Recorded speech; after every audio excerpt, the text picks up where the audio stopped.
Olá, esse é o Super Opinião, que volta até a sua casa. Hoje nós temos dois convidados, a Ruth e o Manuel Catala.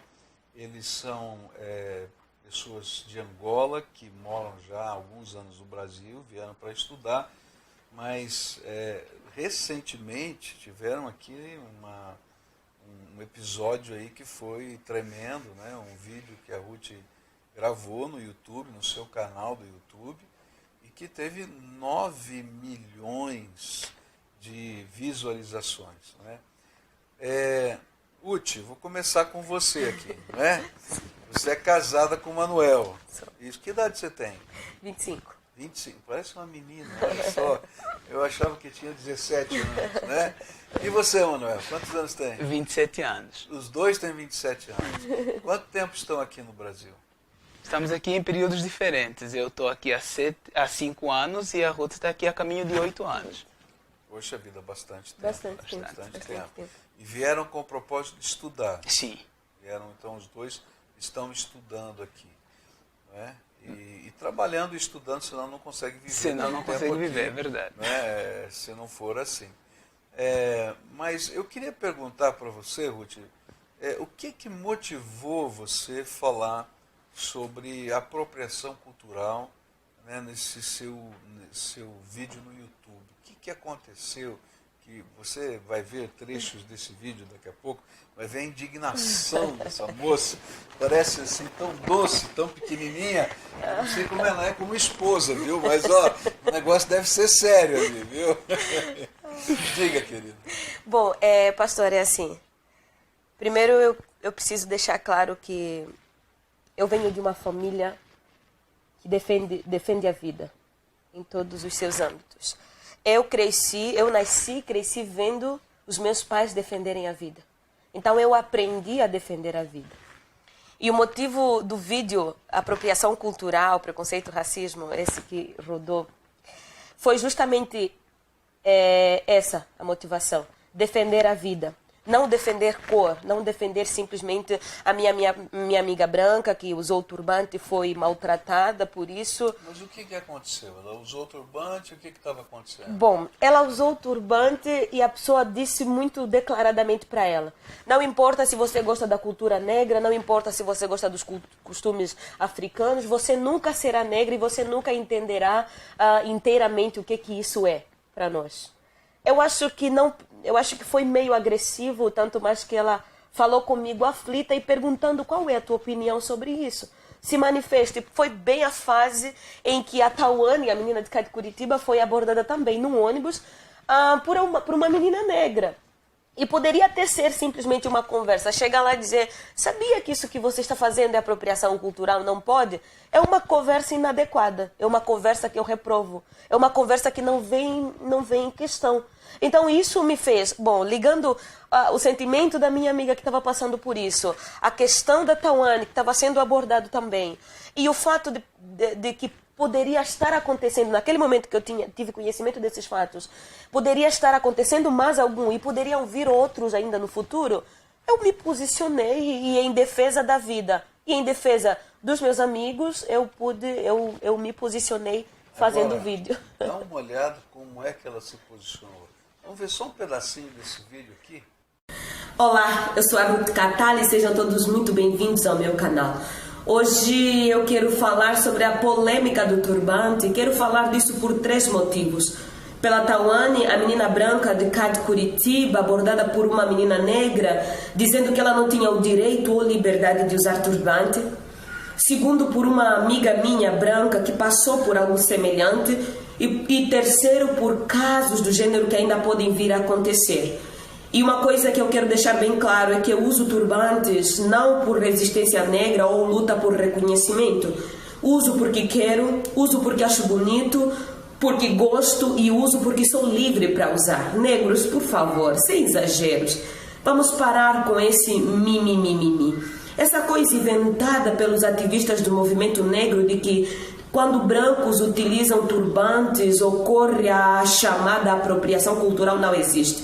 O significado literal da palavra apropriação não é bonito.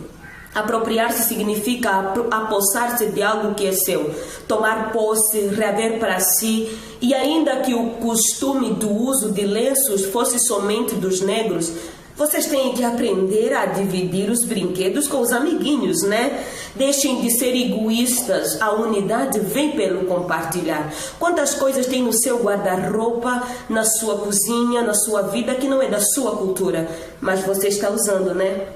Menina, tu és brava, hein? Olha só. Né? Só um pouquinho, pastor. Só um pouquinho. Só um pouquinho. Agora, eu queria conversar com vocês dois, né? Vocês, o Manuel também estuda política, não é isso? Na Federal, é isso? Filosofia política, é isso. Filosofia política. Eu estava pensando assim, hoje num mundo globalizado, a pergunta que eu tenho é, será que existe apropriação cultural? Porque no momento em que você tem uma roupa, por exemplo, que é produzida na Europa e que a gente copia aqui no Brasil o estilo. Por exemplo, o meu paletó ele foi copiado no estilo europeu. Não é? O sapato tem um design, esse é um sapatênis bem gostoso de usar, tem um design italiano. Você está com um design que deve ser americano. É americano. Né? Então, assim, o que é apropriação cultural hoje, com um mundo globalizado, gente? Eu não entendo isso. Então, o que você acha, eu começaria falando não só do nosso mundo globalizado. Eu começaria com a questão da própria África. Que a partir do momento que os povos, as diferentes tribos africanas decidiram abandonar o sedentarismo e se tornaram nômades, elas foram tomando contato com diversas outras culturas e elas foram bebendo dessas culturas consciente e inconscientemente. Então, aquilo que se chama de cultura da tribo ou cultura do reino tem muita influência de outras tribos e de outros reinos, até pela negativa. Dizendo, eles fazem aquilo, nós não podemos fazer isso, ou se calhar porque nós somos melhores, ou nós somos mais éticos, ou nós somos talvez mais religiosos, ou não queremos. E ponto. Então, essa questão da cultura pura, da raça pura, é um mito. Né? E é um mito perigoso. Né? É um mito perigosíssimo. Esse foi o posicionamento do Hitler. Sim, né? sim. Ele desenvolveu a raça pura ariana. Sim. E a gente pode ter um hitlerismo da raça pura negra, da raça pura italiana, da raça pura sei lá o quê. Verdade. E não se fala muito sobre isso, né? Fica-se mais na parte do genocídio lá que houve durante a Segunda Guerra Mundial. Mas Hitler, ele... Uma das coisas que ele fez de muito sério foi ter criado uma cultura pura alemã. Por exemplo, ele fez com que todas as ciências da Alemanha tivessem só em língua alemã, que os cientistas alemães pensassem somente uma ciência para a Alemanha. Ele criou uma arte, música, religião, tudo puro lá para o alemão. Mas é uma pureza também falsa, né? E eu estou lembrando assim que essa ideia da pureza étnica, né? Ela foi, eu estou pensando agora em África, tá? Sim. Ela foi a desgraça de Ruanda. 1/3 da população de Ruanda foi assassinada no genocídio de uma etnia quase completa por causa de um sentimento de uma pureza racial negra. Uhum. Né? Então, qualquer tipo de abuso nesse sentido é contra a vida. É contra a vida. Não, e além disso, eu acho que existe a questão de pensarmos que especificamente o Brasil, quando a gente traz essa questão não só na África, mas trazemos para o Brasil, não existe uma possibilidade de apropriação no sentido de é meu, eu mando, eu determino. Mas eu acho que devemos abrir o diálogo para a questão use ou tome ou aproprie-se, mas respeite. Ou seja... O que é isso? Tome, aproprie-se, mas respeite. Porque, por assim... exemplo, eu estou vestindo meu paletó aqui. Eu não sei de onde veio. Sim. Eu estou respeitando ou não estou? Mas eu acho que está respeitando, porque só o fato de você saber e citar de onde vem, significa que você respeita. Porque você não está dizendo que é seu. Você criou, você desenhou e tal. O estilo, né? O estilo é tal, clássico europeu, mas deve ter sido um brasileiro que desenhou, que botou a marca, nem sei que marca que é. Sim. É uma marca brasileira. Quer dizer, até onde? Eu não sei. Eu acho assim, eu entendo, por exemplo, que a gente respeita direitos autorais, vamos dizer assim, Sim. tá? Não estou discutindo isso, mas há coisas que caem em domínio público. Então, o que cai em domínio público não tem mais direito autoral, porque ele já se tornou de mais gente do que do próprio Do autor. próprio autor. Então, eu fico pensando se a cultura não é de mais gente, não é, do que um próprio povo, na medida em que ela é apreciada e ela, de alguma maneira, é copiada ou imitada. Na questão do turbante, por exemplo, é importante frisar que os que defendem esse uso do turbante como exclusividade do negro, eles têm os seus motivos por causa da religião afro. E existe também toda uma construção histórica. Existe toda uma construção histórica por causa de uma religião, né, lá da África, em que os líderes espirituais usavam os turbantes. Nesse sentido, talvez, e daqui a pouco a Ruth vai falar um pouquinho mais sobre esse uso do turbante por parte da comunidade negra no começo dos movimentos de resistência, mas eu quero falar que, nesse sentido, talvez, é necessário algum respeito. Né? Mas, do contrário, a cultura brasileira era uma miscelânea de culturas. Então, são usos e costumes de diversos povos do mundo inteiro. Então, respeitar, não respeitar, é bem complicado, conforme o pastor já falou. Né? É de domínio público. São, afinal, os nossos usos e os nossos costumes. É de todo mundo. Vamos dizer assim, as origens, né, elas fazem parte da história. Sim. Né? Eu não estou dizendo que não, mas no contexto em que eles se tornam cultural, vamos dizer assim, domínio público, a história é um referencial, mas na verdade o seu uso já foi modificado. Então, se por exemplo você usa turbante, né? Hoje você não está de turbante, mas no vídeo você estava de turbante. Sim. Você não estava usando por uma questão religiosa, porque você é cristã. Uhum. Não é? Sim. Então, mesmo que tenha aspectos religiosos no passado, tá? O fato de você e de muita gente usar o turbante ou não usar o turbante, hoje já não tem mais aspectos religiosos. Tá? E eu diria assim, você não se sente mal como cristã de usar o turbante, né, sabendo que teve no passado uma origem religiosa, porque isso não tem significado para você. Sim. Então, é nesse contexto que eu fico pensando como às vezes as coisas são muito, eu vou usar uma palavra forte, tolas, né? Porque a gente está vivendo isso em outros sentidos, em outras questões. Eu concordo com aquilo que você falou, vai dizer assim, tá solitário, vai põe um cachorrinho aí e tal, etc. Porque, afinal de contas, a vida tem uma dinâmica muito maior. Não sei, eu estou pensando. Bom, existe uma questão muito importante, que é a questão que, muitos negros que ficaram indignados, né, muitos, e fizeram, e retrucaram, responderam, é justamente esse ponto que o pastor citou, da questão do respeito. Essa coisa é a pérola, né, de muitos.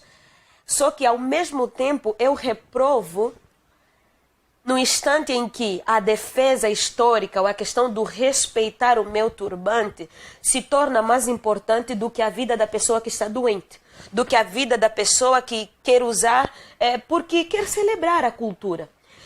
Desde o momento em que um pedaço de tecido, ele é mais importante pela questão histórica do que a vida da pessoa em questão, então existe equívoco ali. Por isso a minha defesa e por isso o meu posicionamento de que está errado. Está errado defender um tecido de pano quando existe uma questão da pessoa envolvida ali. Porém, existe o comentário do Vinícius Carvalho, que falou lá no meu canal, e disse que a questão dos negros lutarem muito por essa questão da apropriação cultural, defendendo a questão da construção histórica, é porque quando um branco usa turbante, é celebrado, é bonito. Uma branca usar, e ele dá o exemplo de um show de Lollapalooza, creio que é isso, onde uma branca usou e foi celebrada e recebeu inclusive um prêmio por isso. E tinha várias outras negras usando turbante e não foi nem pontualizado. Então, de alguma forma, os negros se levantam e dizem, não, é nosso. Só que os negros também, nós negros estamos também errados. E eu me coloco nesse pacote porque se está errado o que estamos fazendo, então precisamos corrigir. Não precisamos lutar jogando as cadeiras, gritando e xingando todo mundo. Não. Existe a questão do respeito, existe a questão do diálogo e da negociação. Ruth, vamos conversar. Tá? Sim. Vamos dizer assim, eu imagino que nas tribos da África não se use salto alto. Que nem você está usando agora. Não. Né? Não existe. Não é costume. Não é costume. Em algumas, tá? mas nas urbanizadas já usa. Claro, Assim, mas não é assim, costume, não é do africano. Turbante, Sim. eu estou falando assim dos seus aspectos históricos. Sim. Salto alto não tem nada a ver. Sim. Tá? O fato de uma branca usar salto alto e uma negra usar salto alto depende de onde você está. Então, digamos assim, se você chegar de salto alto numa tribo, lá nos confins da África, tá? Sim. Lá no lugar que não é urbano, eles vão olhar para você ou vão dar risada ou vão achar o máximo. Sim. Depende do contexto. Do contexto. Sim. Então é isso que eu estou dizendo assim.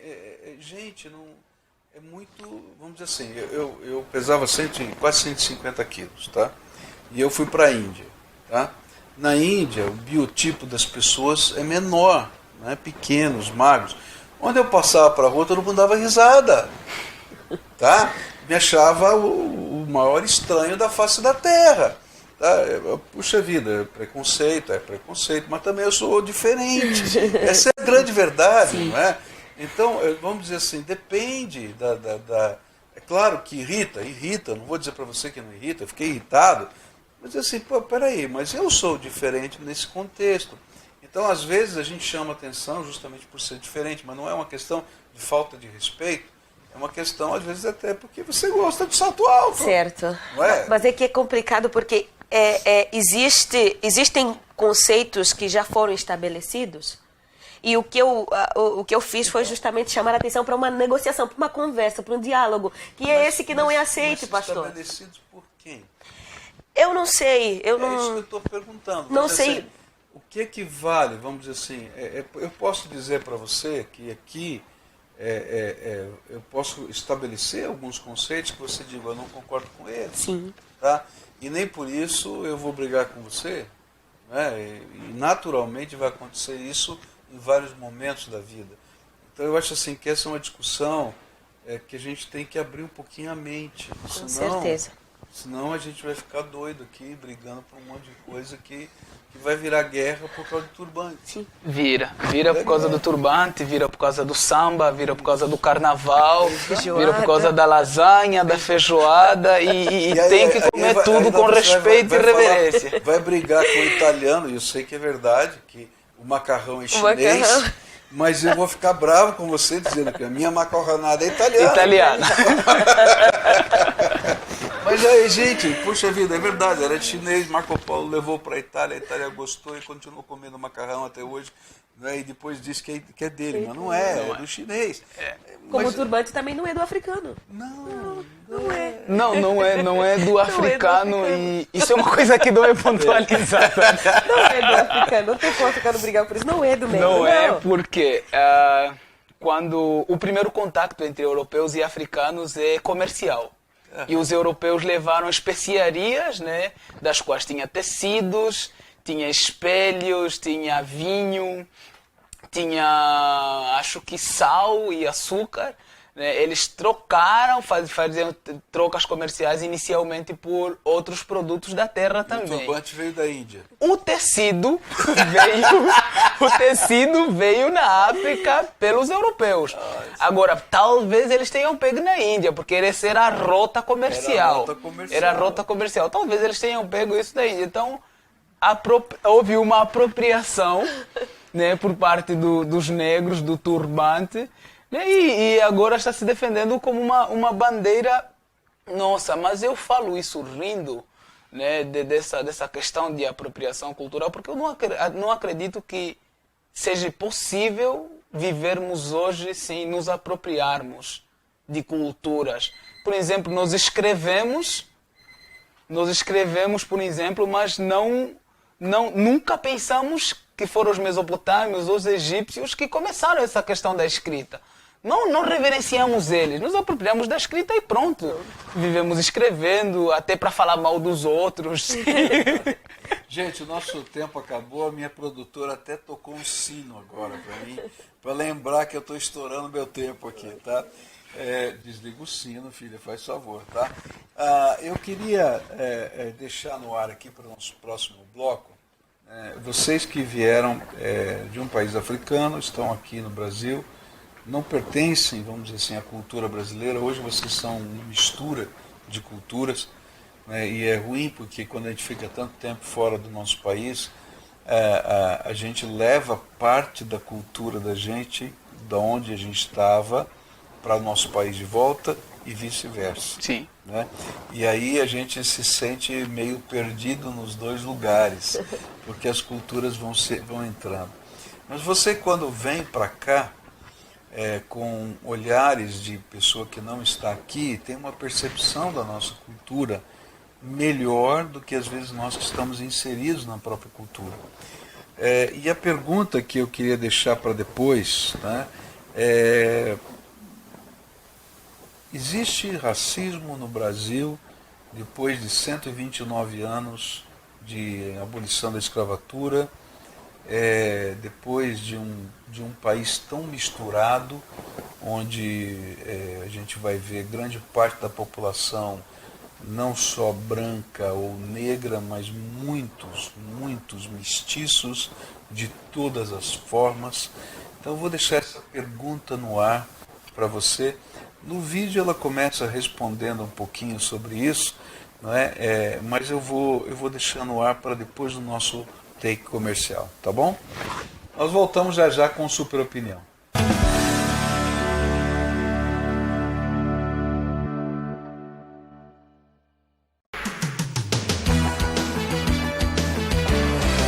A Cargolift supera as expectativas investindo em novas tecnologias, infraestrutura e profissionais competentes. A Cargolift garante tranquilidade ao cliente que acompanha o transporte de sua carga em tempo real.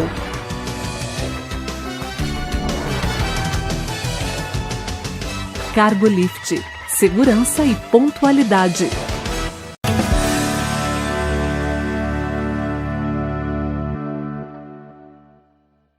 Nós voltamos aqui com o Super Opinião, nós estamos aqui com a Ruth e o Manuel Catala, e nós estamos num papo aqui eletrizante aqui sobre a apropriação cultural, e eu deixei no ar um pouquinho uma pergunta sobre qual é a percepção deles, né, como angolanos, vivendo já há anos no Brasil, sobre a questão de racismo no Brasil. Tá? Eu queria começar com um pedacinho que ela fala no vídeo dela, no YouTube, sobre a questão racismo financeiro que ela fala. Coloca aí um pedacinho desse vídeo pra gente. E veja que o capitalismo favoreceu muito a todos nós, tanto que hoje em dia a discriminação não é tanto racial e sim econômica. Se a pessoa é rica, não importa a cor, ela é a mais linda do mundo. Se é pobre, é feia e negra, sofre discriminação. Se é pobre, branca e feia, sofre discriminação. Se é pobre, feio, índio e gay, também sofre discriminação. Ok. Racismo financeiro eu sei que existe, Pelé foi o primeiro a dizer. Disse assim, no Brasil o maior racismo não é de cor, mas é de grana. Se você tem grana, você é rei. Se você não tem grana, você não é ninguém. Disse o Pelé aqui há muitos anos atrás. Mas como vocês veem a questão do racismo aqui no Brasil? Manuel, você que é filósofo político, aí, vamos lá. Então, obrigado pelo elogio da parte filósofo político, né? Mas eu penso, assim, falar de racismo no Brasil hoje é muito complicado. É um assunto muito delicado. Por quê? Já tem um conceito formado do que é o racismo. E o racismo é visto normalmente unilateralmente. Ou seja, quando você está falando do racismo é porque o negro está sofrendo racismo. Mas eu concebo o racismo como bilateral e bistrutural. Ou seja, negros e brancos sofrem racismo e existe na sociedade brasileira uma estrutura que sustenta essa questão do racismo, tanto de um lado quanto do outro. Agora, o que eu não admito são as generalizações, porque existe um conceito que está sendo usado hoje, que é o racismo estrutural, que ele concebe que a cultura brasileira é infestada de racismo. Ou seja, apesar de o pastor não saber, o pastor é racista. É isso que o racismo estrutural diz, né? Que está na cultura, está na vivência, no dia a dia do pastor. O pastor tem atos racistas, mas não sabe. A minha pergunta é onde é que os iluminados que descobriram que todo mundo está contaminado, né, não estavam contaminados? Porque precisa ter um olhar de fora para saber, nossa, está todo mundo contaminado, menos eu. Eu acredito, vamos dizer assim, que existam pessoas racistas em qualquer lugar do mundo. Sim. Tá? E eu acho que na África também existe. Chegar um branco lá hoje, dependendo do lugar, né, ele vai ser tratado mal por causa do colonialismo que aconteceu em determinadas regiões do país ou até em determinadas estruturas políticas. Tá? É interessante isso, e me vem à mente uma situação que acontece muito ainda. Bom, pela questão da escravidão, da colonização que aconteceu de Portugal com Angola, ainda existem alguns mais velhos, né, como nós falamos, ou alguns adultos, alguns, né, das gerações não tão atual, mas das gerações passadas, que acham que qualquer branco é português. Não importa se é brasileiro, não importa se... Não, qualquer branco é português. Qualquer branco é mau. Qualquer branco merece escárnio. Porque atrelam a questão, é branco, então é aquele que nos machucou. É branco, é aquele que nos matou, é aquele que nos estuprou. E isso é muito sério, porque acaba reverberando, se tornando reflexo para as gerações presentes, né? E se não for bem tratado, para as gerações futuras. Isso seria um racismo estrutural? Nessa questão seria um racismo estrutural também. Por quê? O que eu ia dizer no começo, né, que é sobre um conceito bem formado, é que ele termina, ou ele incide na questão de cores, né, branco e negro. Né, mas o racismo não é só isso, né, porque afinal o racismo é discriminação, ou é uma política de discriminação, onde uma raça se sente superior à outra. Então isso acontece entre negros e negros. Nós mesmos sofremos aqui no Brasil mais racismo de outros negros do que de brancos. Agora, uma questão, por exemplo, que a gente ouve muito, né, e eu queria o olhar assim, sincero de vocês. Né? Sim. Eu achei interessante a palavra da sua esposa, Manuel, quando ela disse assim, olha, vai estudar, né, lá no vídeo. Você acredita que, por exemplo, o fato de alguém... Eu vou pegar a questão da cor, porque é o que a gente está conversando aqui. Um negro que tenha sido muito bem qualificado nos seus estudos, que seja, vamos pensar, um médico, um cirurgião, tá? Muito capacitado. Você acredita que um branco não se deixaria operar por ele porque ele é negro? Você vê isso no Brasil? Acontece isso, sim. Aqui no Brasil você vê? Aqui no Brasil e em qualquer parte do mundo eu acredito que aconteça. Por quê? Estamos reduzindo o racismo só à questão econômica. E é essa a sustentabilidade do racismo estrutural. Ou seja, eu estou sendo excluído porque eu não estou bem financeiramente. Mas não é o único motivo de racismo. Tem a questão do darwinismo social também, que foi impregnado na mente de muitos acadêmicos ou pseudo-acadêmicos, sei lá, que se acham naturalmente superiores aos outros e que os outros são inferiores. Do arianismo, Isso, não importa o que você faça, você é inferior a ele. Então, provavelmente, uma pessoa com essa mentalidade não vai se deixar tratar por um médico negro. Só que isso não faz parte, vamos dizer assim, de 99% da população brasileira. Não. Por exemplo, se eu for um médico, eu não quero saber se ele é chinês, se ele é brasileiro, se ele é português, se ele é italiano, se ele é o que for. Eu quero saber se ele pode me tratar bem. Não, mas a gente precisa entender que essa questão do olhar o médico negro e rejeitar, ela não vem só no momento em que o médico vem para me operar. Tem a ver com o conceito ou preconceito, para melhor dizer, impregnado na mente do paciente. O negro é incapaz. Então, se ele é incapaz, por que ele vai tocar no meu corpo? Eu posso morrer. E o meu interesse é viver. O branco é capaz. Então, chamem o branco aqui para me operar. Mas assim, o que eu estou falando assim porque eu tenho dificuldade, tá? Certo. Eu nunca vi alguém perguntar quando vê o cartão de um médico, tá?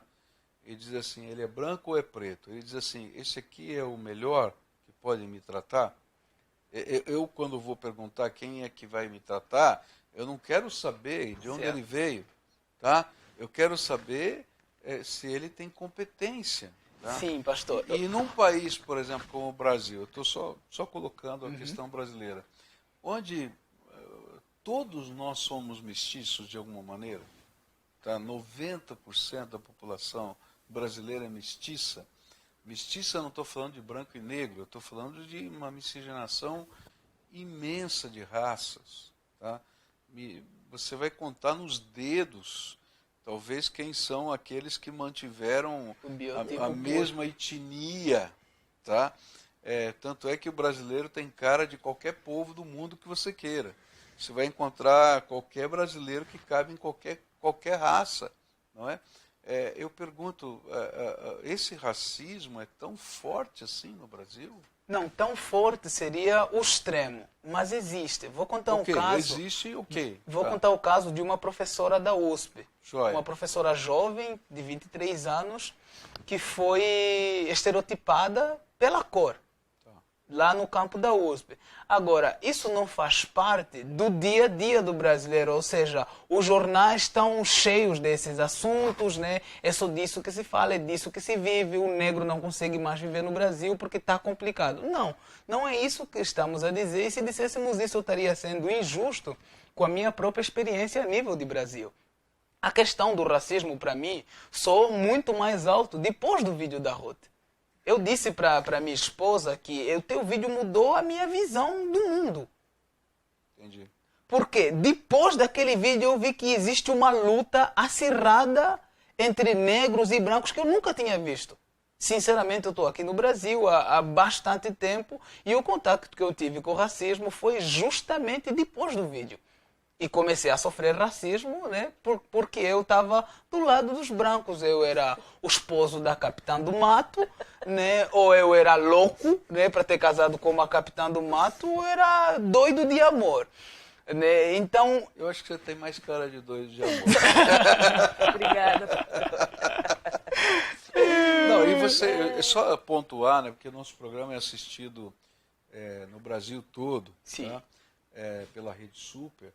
E eu queria dizer assim, nós estamos numa região do país, tá, que é especialmente a cidade de Curitiba, que por causa da maneira como ela foi desenvolvida, nós não temos muitos negros aqui. Verdade. Por quê? Vamos dizer assim, quem fez o trabalho braçal aqui no Brasil, especialmente aqui nessa cidade, foram os imigrantes. Tá? E vamos dizer assim, a expansão dessa região aconteceu depois, né, da liberdade dos escravos. Então, o que aconteceu é que vieram muitos imigrantes. Então, os imigrantes é que eram os discriminados aqui. Tá? Então, por isso a gente não tem tantos negros aqui, ainda que tem negros aqui, não estou dizendo que não, mas não tem tantos. E por ser assim, talvez fosse o lugar mais racista do país. Deveria ser. Deveria ser. Tá?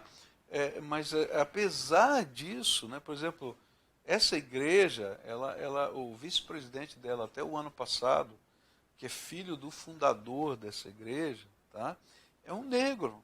Tá? Ele está com 92 anos, né, ele pediu para se afastar da vice-presidência da igreja, tá, é uma das maiores igrejas dessa cidade, né? E ele pediu para se afastar por causa da idade, mas ele é amado por essa igreja. Quando ele chega lá, todo mundo começa a abraçar e beijar, porque assim, o pai dele era um morenão, assim, que para muito ariano ia se chamar de mulato, entendeu? Casado com uma negra, não é? E foi o fundador dessa igreja, numa cidade que só tinha polaco, russo, esse povo todo eslavo e tal. E Deus usou a vida dessa gente para fazer essa diferença tão grande. Foram missionários aqui. Acho interessante pontualizar esse fato, né, da questão da história da PIB e colocar essa questão de um negro na vice-presidência. Vice-presidente porque o pastor aqui é obrigado a ser presidente, tá? Sim. Mas é só para dizer isso. Né? Sim, não, mas é importante isso e precisamos, como negros no Brasil, e não só negros na África, negros no mundo, como carregamos essa questão de marca nas nossas vidas, muitos de nós, e também na nossa história, isso vai levar muito tempo ainda para ser reescrito de um jeito em que haja flores em meio a tantos espinhos. Mas é possível, e o caso do vice-presidente que o pastor acaba de citar é um deles. E eu quero chamar a atenção a todas as pessoas Só que fazer estão... um parênteses, hein? A esposa dele falecida, Sim. e na década de 50, né, eu acho que foi isso, ele se casou com uma loiraça, né? Que era... Seria palmitagem. Não, assim... Mas deixa pra lá. Eu diria assim, eu acredito que eles sofreram muito preconceito naquela época. Sim. Eu acredito mesmo, tá?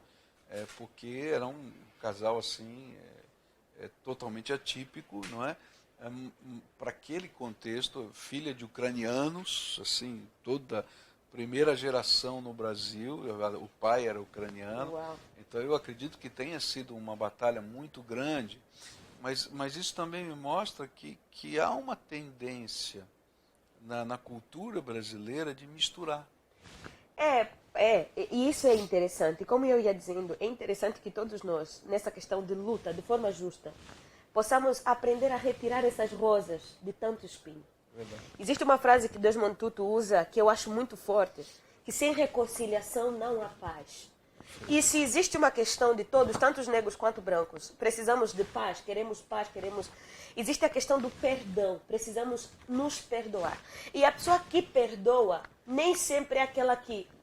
É aquela que foi machucada, como seria o caso. Deixa eu ser... A que machucou. Nem sempre é a que machucou que pede perdão. Às vezes a pessoa... Isso é ilógico no olhar humano. Mas digo como cristã agora, é assim, é o ensino de Jesus, é o que a gente aprende. Muitas vezes eu que fui machucada, preciso ir a outra pessoa que me machucou e dizer, estou tão furiosa que o que eu gostaria de fazer é te matar, é te estuprar, é te machucar e te trazer todo tipo de dor para que você entenda o que eu estou sentindo. Eu acho que foi esse um dos últimos sermões pregados pelo Martin Luther King, antes dele ser assassinado, onde ele disse assim, vocês acham que eu gosto, alguma coisa parecida com isso, estou colocando as minhas palavras, de ser jogado na cadeia, de os cachorros serem soltados em cima de mim, dos nossos filhos serem explodidos com bombas na escola dominical das nossas igrejas e tal, mas ninguém vai me impedir de amar vocês. Isso. Essa é a resposta. E eu sempre digo, é assim que a gente quer bater, a gente quer lutar, é assim que a gente luta de cabeça erguida. É assim que a gente luta mais forte. Respondendo diferente, não pior do que aquele que nos oprimiu, do que aquele que nos machucou. Então, quando a gente perdoa, aí sim, existirá uma reconciliação, existirá uma negociação, existirá um caminhar de mãos dadas. É claro, talvez alguém diga, Ruth acredita no mito da democracia racial. Eu acredito em coisas muito loucas, porque eu acredito no Jesus muito louco. E eu acho que desde o momento que mais gente começar a acreditar coisas loucas, o mundo caminhará numa dinâmica melhor.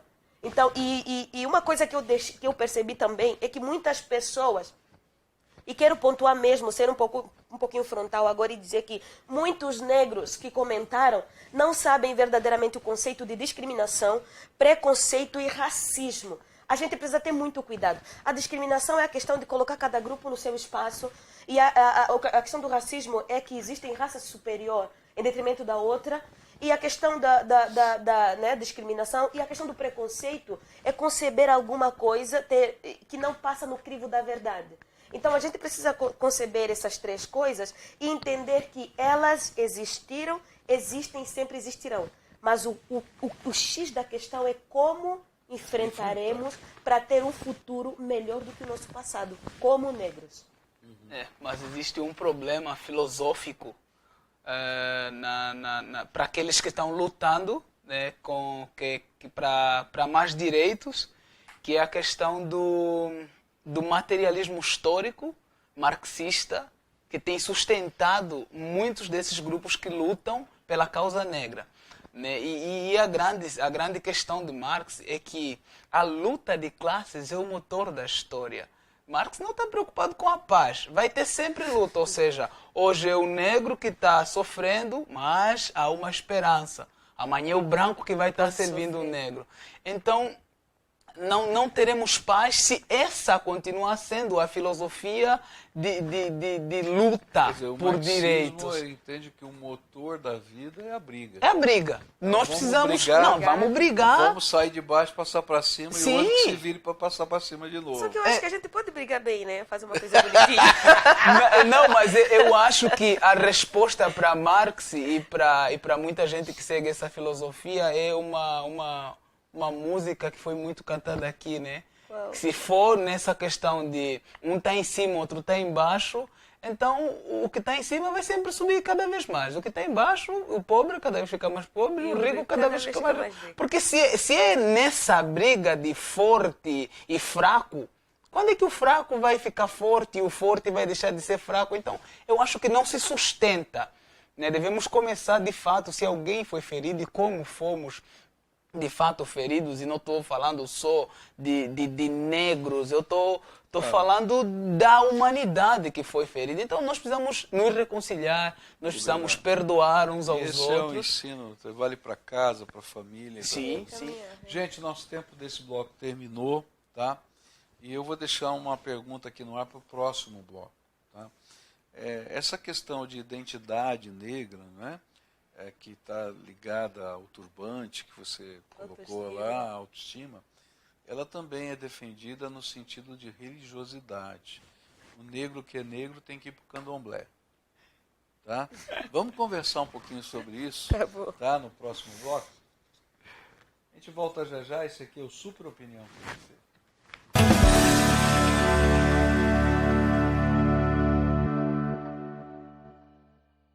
Andaraqui leva você até sua moda.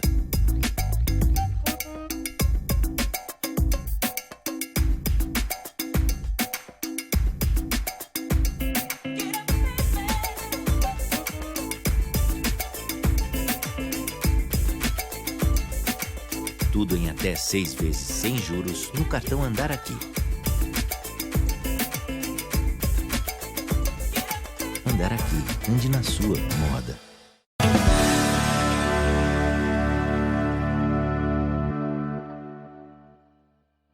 Olá, esse é o Super Opinião que volta à sua casa. A gente está aqui com a Ruth e o Manuel Catala e estamos falando aqui sobre um tema eletrizante, a questão aí do racismo, não é, da apropriação cultural.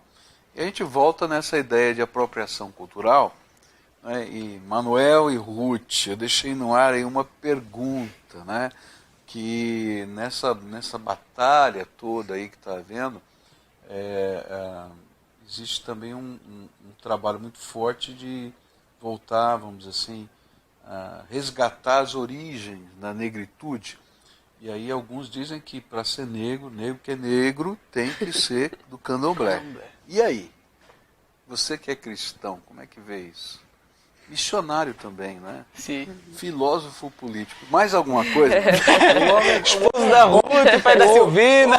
O homem é bom, vou te falar, viu? Diga aí, querido. Professor universitário, é isso mesmo. Então, eu começaria dizendo, né, algo que os negros brasileiros não gostam muito de ouvir. E alguns negros africanos também. Né? 90% das religiões afro que existem no Brasil não existem na África. Entendi. E existiram religiões, é claro, que foram a matriz dessas religiões que estão sendo praticadas agora, que são uma miscelânea, um misticismo. São sincretismos. Isso, são sincretismos religiosos. Tem diversas religiões inseridas nisso que hoje é chamado de candomblé. Mas não existe esse candomblé na África. Deixa eu fazer uma pergunta para você. Quando você fala de sincretismo, não é só elementos do cristianismo que foram misturados, mas de vários tribos diferentes africanas que tinham aspectos religiosos diferentes que também se misturaram, não foi? Foi sim, porque vem diversas tribos aqui para o Brasil, né? E normalmente quando o pessoal pensa na África, pensa que é um paísinho assim pequenininho. É um continente. É um big de um continente, né? Tem acho que 54 países, se eu não estiver enganado. E nesses 54 países, e esses países começam em 1885, antes disso eram apenas reinos, existiam diversos reinos, nesses reinos diversas tribos, e cada uma dessas tribos tinha um líder espiritual que era o responsável por pensar, se assim posso chamar, a teologia da tribo. Então, diversas tribos do mesmo reino poderiam até ter uma teologia ou uma espiritualidade diferente. Então, esse negócio de que quem é negro agora, tem que ir pro... a base era uma base animista de todos, ou não? Olha, a base não era de todos os africanos. Por quê? Tem africanos no norte da África que tiveram uma influência muito grande do Islã. Okay. E isso já desde o século VIII, por aí. Sim, que era a porta de entrada para a Europa, onde eles foram conquistar a Europa. Né? Então, é justamente isso. Mais recente, vamos dizer assim, há 1000 anos já existia religiões africanas que pensavam um teocentrismo, né? Um Deus que tudo criou e que era um Deus separado da natureza, justamente influenciados pelo Islã, que tem uma teologia, né, que é também monoteísta, que também Deus está separado da natureza, mas no sul da África existia bastante dessa questão do animismo. Então, essa questão de todo negro tem que fazer parte do candomblé, primeiro não faz parte da nossa cultura, né? Porque, querendo ou não, eu não nasci na África colonial, eu já nasci numa África ocidentalizada. E os missionários que evangelizaram a África, e a África não vou dizer Angola, para não generalizar, que evangelizaram Angola, o fizeram antes mesmo dos meus pais nascerem. Então eu já nasço numa cultura cristã. Então não tem essa questão. Eu nunca pratiquei uma religião afro ou uma religião africana. Não me converti para o cristianismo, não. Eu nasci num berço cristão. Né? E eu acredito que isso não tem nada a ver com a questão de apropriação cultural. Eu não me apropriei do cristianismo. Eu nasci num berço cristão. Sou cristão de berço, não me apropriei de nada. Se eu fosse para o candomblé, eu estaria me apropriando do candomblé. Aí sim, aí eles teriam que malhar o pão em mim. Estou praticando apropriação cultural.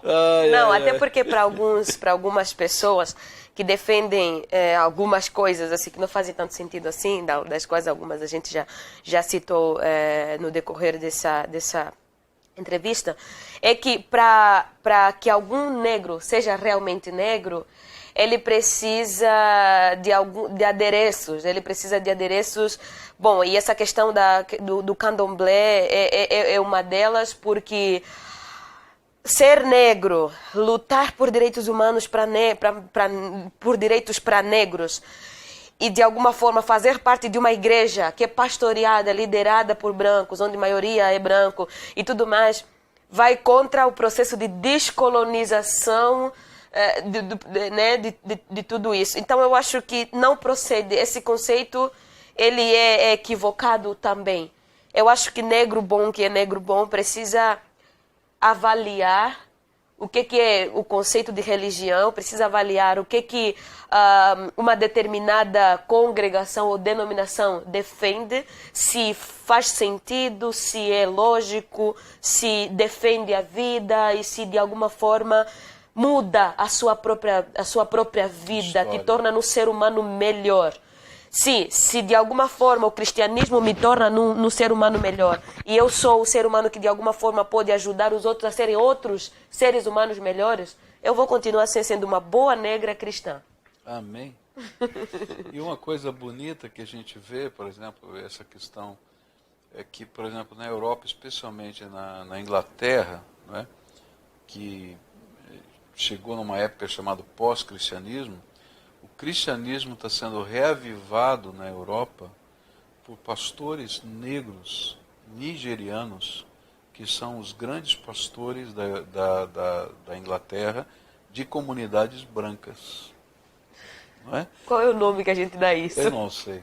Mas o que acontece? Eles chegaram lá com uma fé viva da alma, essa fé em Cristo, a crença no poder da oração, no poder do Espírito na sua vida, que aqueles homens não conheciam mais numa sociedade pós-cristã. E eles impactaram o coração desses cristãos adormecidos, que não eram capazes de crer no Evangelho como o poder de Deus, não é? E eles se tornaram as pessoas que levaram o avivamento de novo para a Europa. Então, eu fico assim impressionado como Deus usa pessoas de modo diferente, né? E outra coisa, como você falou, né? A fé é uma decisão pessoal. Ela não pode ser uma imposição cultural, nem para o cristianismo, nem para o candomblé, nem por nada. E tem que ser pautada numa experiência com Deus, né? Então, eu queria perguntar para vocês dois, quem de vocês podia contar a sua experiência com Jesus? Pode ser a Ruth. Eu já disse que nasci no lar cristão, mas filho de cristão não é cristãozinho. Filho de cristão precisa se converter. E mesmo sendo filha de pastor, a minha experiência com Cristo ocorreu aos 15 anos. Porque antes dessa fase, eu era meio, não revoltada, mas talvez indignada. Porque o meu pai pregava que Deus é o Deus do amor, que Deus é um Deus que cuida do seu povo, que Deus é um Deus da providência, mas eu via fome, eu via ódio e eu via, assim, horrores de todos os tipos. Só que aos 15 anos eu sofri bullying. E tanto mais que essa minha história de racismo, preconceito e tal, ela vem de tempo. Só que, como eu disse num dos vídeos no meu canal, mesmo ter sofrido racismo, preconceito e discriminação, não me dá margem, não me dá justificativa para ser má com o meu semelhante.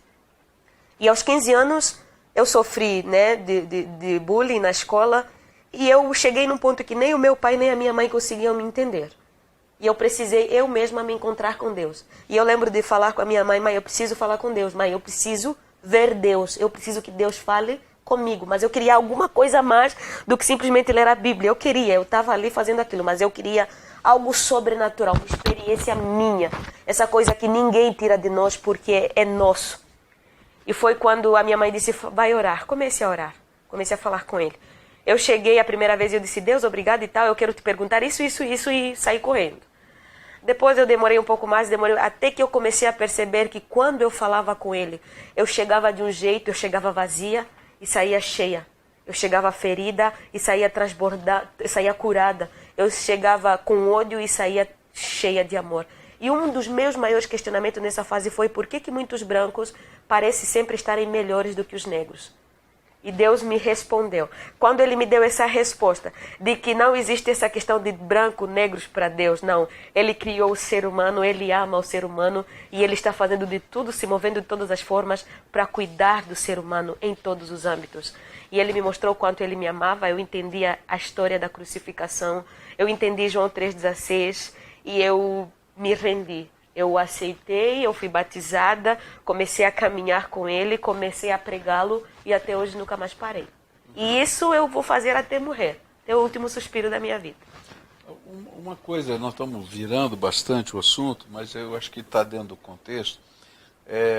Como é vista, por exemplo, aqui a gente tem uma realidade, né? Às vezes a gente vai para países outros, né? Eu me lembro que eu fui dar uma aula numa universidade americana e eu falei, eles me perguntaram sobre um livro que eu escrevi sobre batalha espiritual e eles não conseguiam entender a dinâmica da batalha espiritual, nunca tinham vivido isso ainda. Eu acho que eles nunca tinham se apercebido teologicamente, porque a batalha existe em todo lugar.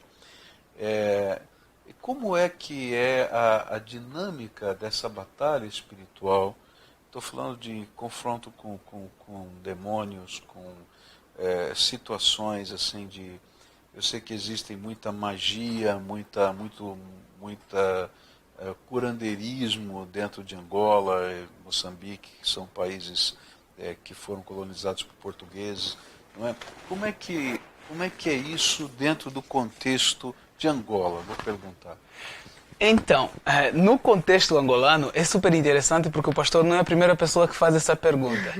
Como é que é a questão da batalha espiritual lá, visto que tem muito do misticismo, né, de implícito também já no próprio africano. Sinceramente, eu não sei como é que os missionários, tanto católicos quanto protestantes das mais diversas denominações, agiram em Angola, mas eles conseguiram fazer de Angola um país que eu posso considerar cristão. Posso considerar cristão por quê? Porque maior parte da população, seja no campo, seja na cidade, ela é cristã de alguma denominação. A religião africana, Angola é um dos países que menos guardou essa questão da religião africana. Agora, países como o Congo, por exemplo, nós também nos admirávamos com a forma como os congoleses viviam a própria espiritualidade dos congoleses, os nigerianos, a forma como eles viviam a espiritualidade deles e a forma como eles lidavam com a questão das religiões africanas.